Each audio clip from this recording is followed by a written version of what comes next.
2018 may have been a bit of a slow year for releases on the Nintendo Switch. Yeah, but there was definitely some gold there. And we're going to take a look at our top 5 games that are exclusive on the console. Hot take! Before we start this list, there is one game that we were going to include, but then when we thought about it, we realized... Yeah. Not fair, Shane. So, Captain Toad, Treasure Tracker. We really thought this is a cool game. I liked it on the Wii U.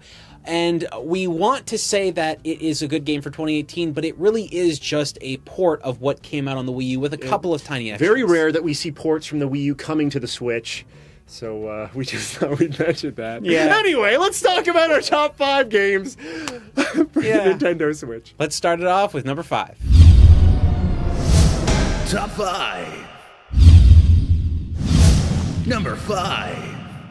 I made Shane put this game on the list. He totally did. Pokemon Let's Go. Now, I played the Pikachu version of Pokemon Let's Go. Guess what version I picked up, folks? Not one. The Digimon version. Yeah, you picked up I the didn't pick up the Yu-Gi-Oh version. I did. You picked up the Monster Rancher? Monster Rancher. Well, look, folks, it's not a bad game. We've both played it. I've played it a couple of events. I never wanted to pick it up myself because I found the game to be far too simple compared to what the other Pokemon games are like. Yeah. It clearly isn't a game for everyone. It's to get people that like Let's Go to come into the older Pokemon franchise, get more acquainted with it, so when the new Pokemon game comes out, the thing is, it's not a bad game. Okay, well, that's one way of looking at it. I do believe that it was Nintendo's way of saying, like, oh, let's get all those people playing Pokemon Go Sure. to come over here by producing Let's Go. I think there's a little more meat to this. Now, I do have my gripes with it, and Okay. I did talk a little bit about that with the Best of 2018 list, which you should go watch if you haven't watched that yet. We have our top games. Anyway, Pokemon Let's Go, Pikachu, the one that I played, it's a love letter. I consider it a love letter to those older games. I started that title just like, oh, I gotta play this. I gotta at least try this in its full form before I make any sort of list for the end of the year. And I just fell in love with it. It's very charming. The graphics, though simplistic, it's a style that's very appealing to me. The method in which you catch the Pokemon is one of the gripes that I have. So even though I do like this game, there's no way it would be any higher than like the very bottom of our list because, okay, control scheme, wild controls, motion controls to capture Pokemon. Yep. That sucks. Yep. This game is a handheld game, in my opinion. At number 5 on our Switch list, it's the handheld version of Pokemon Let's Go. Because you can play that game in handheld mode, and it's fine. It's a good game. Yeah, I think it's a very good game. Change, right? Exactly. Yeah. You don't have to have any of this dumb waggle control. At most, sometimes the Pokemon move around a little bit, and you just use the motion of the Switch, and it's like nothing. Sure. And then you just press a button and you throw the ball. It's fine. When I was seeing the game, when I was playing with it, I just felt that the things I saw in the game were far too simplified. Right, And I felt like having an upgrade for Pokemon Yellow gives you a chance to go back, re-explore that world, and add more to it, but it felt like they didn't want to do that. I understand that gripe 100%, and like I said, the thing that kind of clicked with me was by simplifying the combat system, it made collecting Pokemon a lot more fun for me, because, well, not only was the combat system simplified, but you could also see the Pokemon in the field, which was charming. That's a great idea. It's great. That's so fantastic. They should do that in all the Pokemon games. Zubat, Zubat. You just like run around. You don't have to catch or fight a billion Zubats. You can catch whatever you want. So for me, I'm like, no, well, I want to collect them all now because I can see what it is. Fighting's super easy and capturing Pokemon's super easy, so like you can fill up the roster very quick. This does feel like, let's face it, this feels like people are going to say it's like baby's first JRPG, but again, I believe that there's cutscenes and moments that are put in there that are just charming. The animation's incredible. All the Pokemon look great. The story is a little more fleshed out. There's different scenes, and there's stuff that's beyond the Elite Four. So they added a lot of new content there.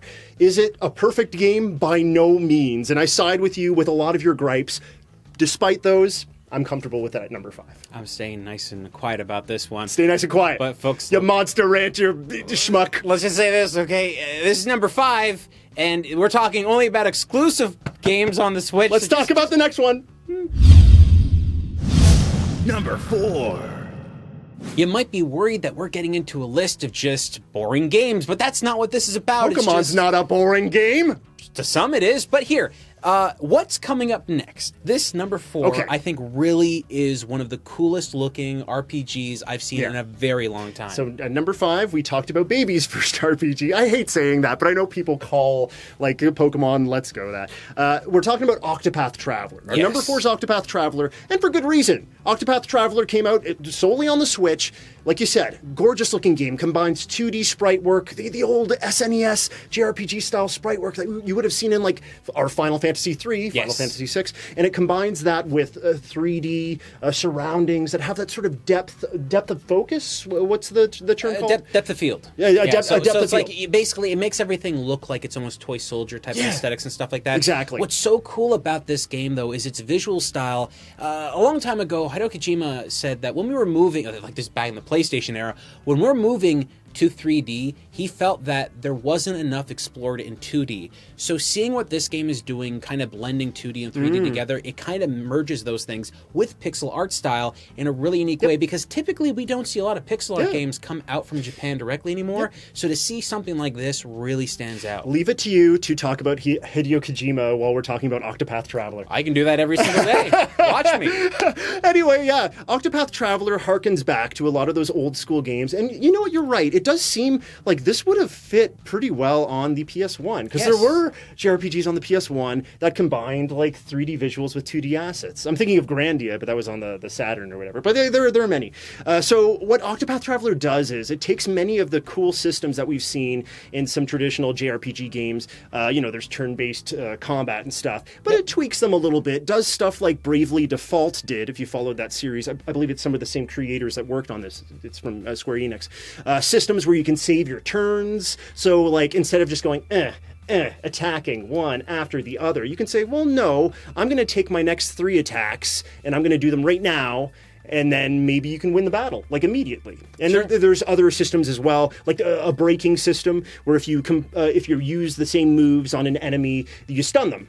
And so they can't attack for a few moves. It's stuff like that where sure, it looks like a classic JRPG and it looks beautiful, but there's these new and innovative forms of combat. Now, what's cool about this game, like we said, it's an exclusive to the Switch, just like everything else on this list. But even if eventually it does get ported to the PlayStation 4, the Xbox One, or whatever, we don't think that would be the best way to play it, because at its soul, it really is a simplified-looking game, but with just really cool portable aspects because it's an RPG. Yes. And many times when I'm playing an RPG, I want to sit it down and wait like a couple hours, go back to whatever it is. With this, you can take it with you on the go, and even if it goes to another system, it's going to miss those features. And speaking to that, the characters within this game, there's 8 characters, and there's different classes as well. And you unlock classes for all the characters. They all feel like little chunks of story. So that's good and bad. I have a little bit of a gripe with Octopath Traveler in that because you're constantly sort of rotating between your party members, and you can start with any party member. There's 8 people across an entire map. Because you have different people in your team at any time, the stories are moving forward for one character at a time, but the interactions between characters kind of left me wanting more. So, like, from the consumable on the go perspective, I appreciate Octopath Traveler. Yeah, you're right. You can turn it off and on whenever you want, play a little, grind a little here or there, some combat. But from a story perspective, I feel like there could be a lot more there. So I'm hoping with the next iteration of Octopath, there'd be more. If they did do very well with the story, I would have bumped, or at least tried to bump this up on the list a bit. But I'm comfortable with it being at 4. It's getting their feet wet with the series, getting their just kind of understanding what the Switch is all about. That's right. I think, and I believe they're going to make another entry in the series. Right? I believe so too. And when they do, it's probably going to be very successful because, hey, it's on the Switch, and it's probably one of the only standalone RPGs they've got on the console right now. Yeah, right? So that's pretty much it. Number 3. Mario Tennis Aces is next. That's right. So, on the Nintendo Switch, we got a couple of Mario-themed games, but this one was definitely above the rest, I think. You don't want to party with Mario? You don't want to party with Mario? Maybe that might make it a little bit higher up on the list. We'll see. I have a feeling it may. All right. Or may now, not. Let's see what happens. You'll have to wait and see. Mario Tennis Aces is, I think, an improvement over the previous Mario Tennis game. Oh my god. Flashbacks of the 3DS game. Yeah? It's not good. Yeah. Yeah. So, look, folks, what we got here is, I think, a much better version of tennis. There's a story mode in here. I don't think a lot of people really wanted that or needed that, but it's there if you want it. Yeah, pleasant surprise. Absolutely. Seeing like the evil characters and stuff. Yeah, I mean, it's as strange as it is. Like, there's a haunted tennis racket. I'm not even going to get into it. It's weird, but like, that's not why I play tennis games. I play tennis games to play the actual aspect of the tennis game itself. It's not for the haunted tennis rackets? Not a little bit, really. So there are some things in this game that are questionable. There's swing mode. Swing mode is basically like a motion-controlled version. Remember when we were talking about Pokemon Let's Go Pikachu and how much we hated those controls? So this is not very good. We were trying to play swing mode, and it simply would not work. I don't know why this was included in the game. Maybe some people are having a better chance with it, but every time we used it... It's like Nintendo just trying to just get it in there. Yeah. It's like it's fine. They need to stop with this motion control stuff. This is not working out for them. It used to be okay with the Wii, but making it with this with the Switch controls, sometimes it's effective and kind of cute, but I'm like, you need to stop. You could have spent all the time spent on making swing mode could have gone to a completely different mode that would have been a lot more fun to play. You could tell that the bulk of this game was developed without that in mind, right? Because it's like, okay, no, it's smooth, it plays really well, and then you do the motion controls, and it just feels like there's a separation between you doing this and then you trying to do other stuff on the court. You know, swinging's one thing, but you have to integrate swinging and movement and powering up your moves and stuff. You can't just make a basic tennis game, and that's not what they did here. And but with the swing mode, it kind of makes it feel really basic. That out of the way, though. Yeah, this is number 3 on our list, and for good reason. Yeah. Right? So there's tournament mode. There's free mode. There's even like a co-op challenge mode, and the co-op challenge mode has things that are not just typical, hit a ball at a wall type of thing. You're actually like attacking enemies and stuff like that. Yeah. There's a lot of things they put into this game to make it a better tennis game. I don't want to say it's the greatest tennis game ever made, but it definitely is one of the best Mario tennis games that they've ever made, and it clearly belongs on this list simply because it was a sparse year. Oh, come on, it's a good game. It's like there are better games on other platforms. Shane At number 3, right? This is a problem with what happened this year, but it's going to get better with the very next game we're about to talk about. Number 2. This was a very late entry into 2018, but wow, so glad that this one came out. Now it's not just on the Switch; it's available on the PC as well, but it is a console exclusive on the Switch. Yes. Okay, Gris. Beautiful. Yes. This is many things about this game that are beautiful. Yeah.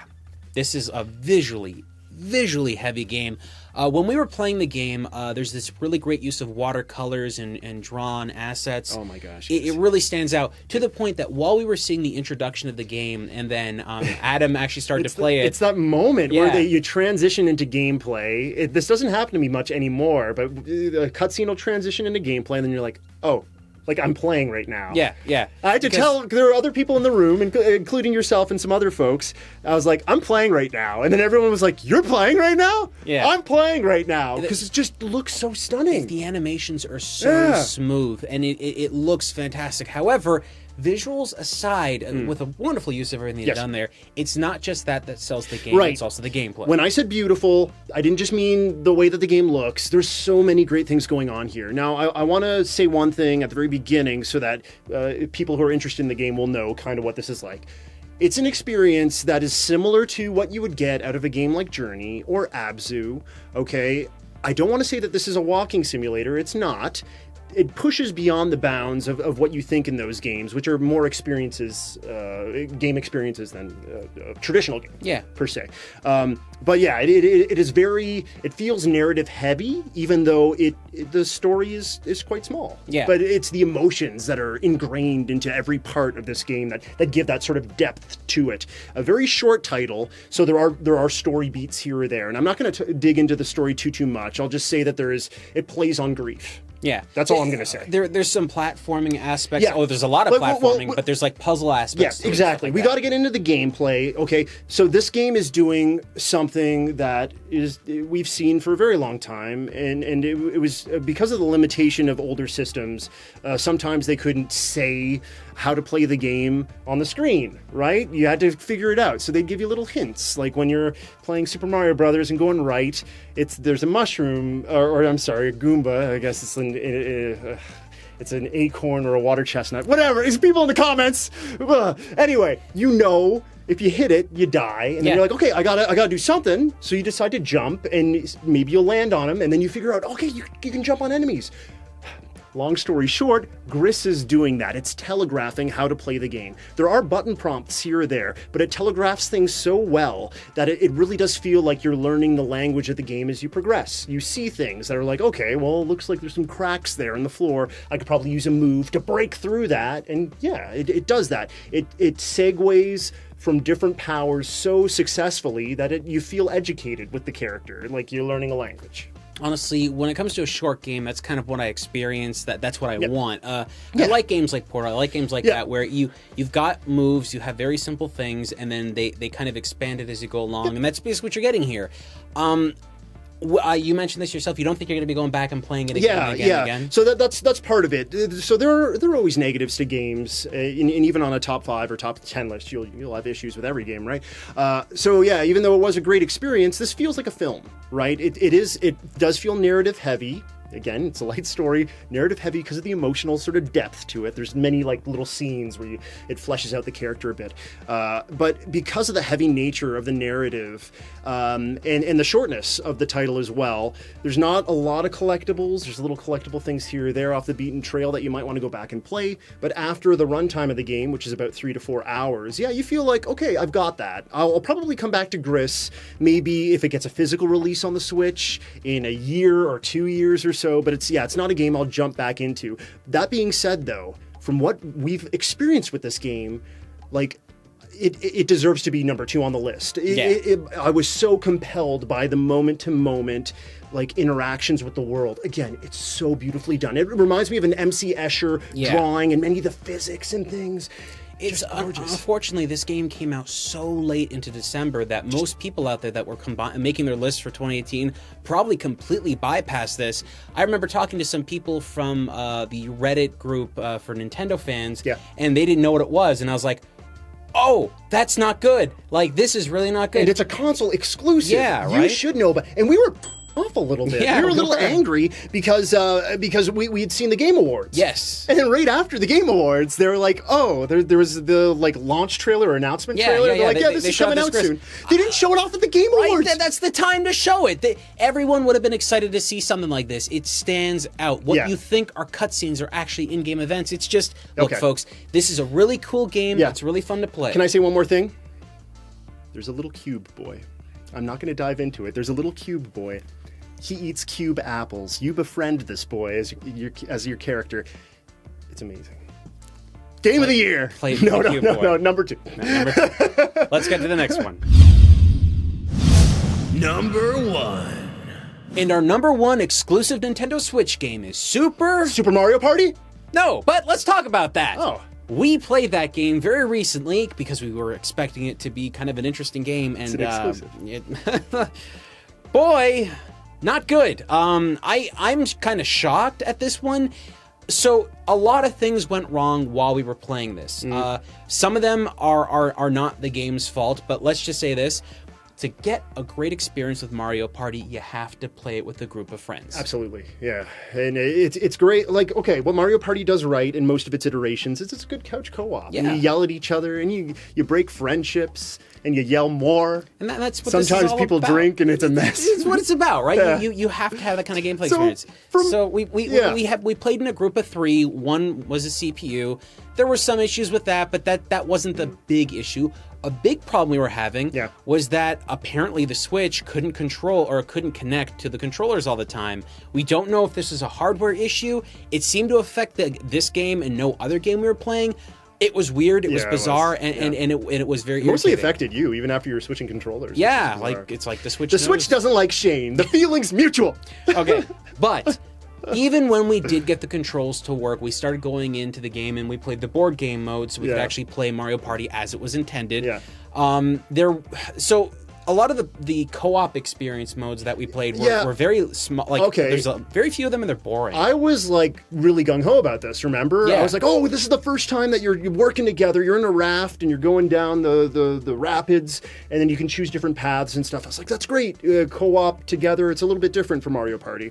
The problem is that we played through one set and we played through the games multiple times. Yeah. There weren't that many games. So, yeah, it was completely dissatisfying because for me, my purchase of that game would have been specifically for that. Like, because I like playing kindly with my friends. I just felt like it didn't really live up to what it was supposed to be. And when we played the board game mode, I just felt like it's not doing enough. It's the same. But see, that's the problem. Yeah. It's the same thing they've been doing for like 10 games. It's done. Figure something else out or stop it. It was disappointing. Like every time, like, okay, we just covered Mario Tennis. Mario Tennis has improved itself. We've talked about Mario Kart. It's improved itself. Yes. We've talked about all these things that Nintendo has taken and moved, and we know that Nintendo isn't directly working on this one completely, right? Well, yeah, usually it's Hudson. I'm not sure if it was Hudson Soft that did this right now. But you know, you're right though, man, because you think about Mario Odyssey, right? Big push forward for the title. Breath of the Wild. Yeah. Huge jump forward. I feel like every iteration of a new game on the Switch should at least try to bump things up a little bit.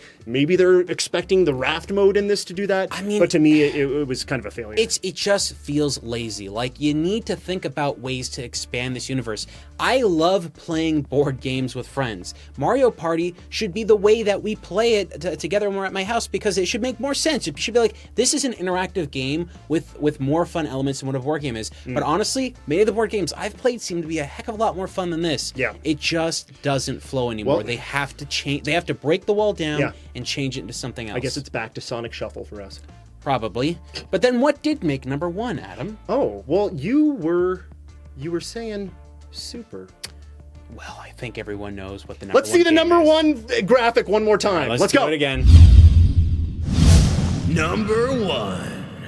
And there you go. It's Super Smash Brothers, folks. Obviously. Super Smash Brothers Ultimate. Yeah, Ultimate. They, like, okay, let's talk about this. Even if there were 5 or 10 other games ahead of this that were really, really good this year, this one would have won. It is so good. In my opinion, it seems to take a lot of the aspects from the old games, pretty much all the characters, a whole bunch of levels, takes it all and puts it into one package. Sakurai gave us everything. He's like, you want all the characters? Okay. You want all the levels? Sure, here's some more. You want more characters? Yeah. There's DLC and there's some other characters. Oh, you like the music? Yeah. You like the music? Your Switch is now a portable Smash Brothers, not even just Smash Brothers, like Nintendo nostalgia music MP3 unit. It's really crazy with all the stuff they did with this, but honestly, this game is just so packed with so many features. Yeah. It doesn't have everything from every Smash Brothers game. There's a couple notable things that people were kind of upset to not see, like the punching bag not returned. Punching bag does show up in certain modes, just not in the one mode. Look, there are so many things. Like Subspace Emissary. Yeah, But they have the World of Light, and the World of Light is cool. The World of Light is cool. It's just there's aspects of it that feel a little rushed to me. Yeah. But the entire gameplay aesthetic of it, the concept of leveling up your spirits, I'm not a huge fan of that implementation. But it is not, like, you can't argue against how addicting and fun it can be when you get into it. It has that gacha style mechanic that keeps people coming back, especially if you're a huge fan of Nintendo of the past. You're like, oh, great. There's characters that are a part of this game that I haven't seen for years that are here, and you can upgrade them, show them some love, and you mix and match the characters that are backing you up. It's cool, man. They did a really great job with this, and honestly, all the stuff that I've been experiencing while playing the game has only kind of made me feel more happy about playing it every single moment that passes by.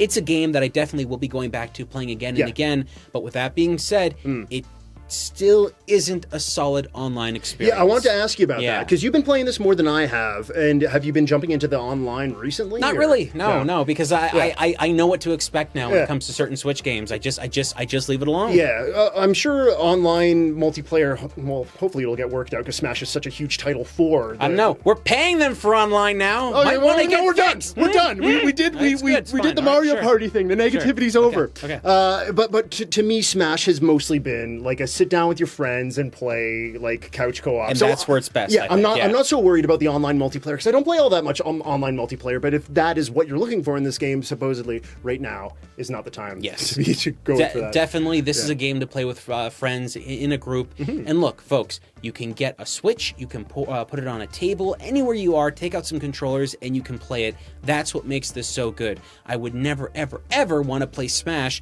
with the Joy-Cons individually, but I would play it with the Pro Controller, which is what I've been doing. I know a lot of folks out there probably prefer using the GameCube controllers, but in my mind, this game feels like it was made with the Pro Controller in mind this time around. It really does feel like it works the best. I've had a lot of fun with it. I think it clearly makes its case as the best game of the year for the Switch. And to be honest, it's a game that you're going to want to be playing into next year and probably the year after that as well, and for many years to come. A lot of people are excited because the DLC characters haven't been announced, and people are having fun just guessing. Yeah. Because we have Joker announced for the Super Smash Brothers. Not a character you'd expect to see in Smash, so it leaves the door open. Are we going to see those really wild sort of people or characters coming to the Switch that we heard rumors about before? Literally could be Crash Bandicoot. Crash Bandicoot riding Banjo-Kazooie and the Minecraft pig somewhere in that. Anything can happen, folks. All jammed together. And that's what makes this game so great. If you're a fan of any of the franchises and you simply like beat-em-ups and fighting games, this is a great way to have it done. I think I've mentioned before the classic mode is in here. That's really good. Every character feels different. Every character feels unique, and it really does make its case as just one of the best games that have ever been released on the Switch in general. But folks, what did you think? Did you agree with our list, or did you think our list was kind of bad? Yeah, I want to hear what you guys thought, and especially I want to hear if you guys have played Gris, and let us know if you've played it and what you think.